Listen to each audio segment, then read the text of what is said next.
Dubai न्यूज़वान में आप तमाम लोगों को वेलकम करते हैं।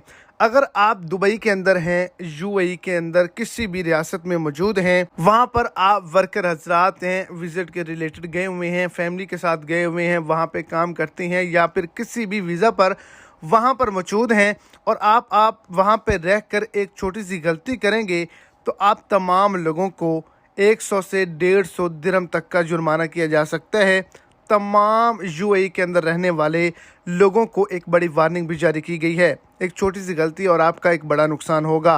वीडियो की तफसीलात को जानने के लिए वीडियो को एंड तक देखें ताकि आपको तमाम डिटेल की अच्छे से समझ आ सके। और अगर इस चैनल पर आप फर्स्ट टाइम हैं तो लाजमी से चैनल को सब्सक्राइब करें, वीडियो को लाइक करें और अपने दोस्तों तक इसको ज़्यादा से ज़्यादा शेयर करें। ज़ेब्रा क्रॉसिंग पर पैदल चलने वालों को तरजीह ना देना खिलाफ वर्जी रिकॉर्ड की जाएगी।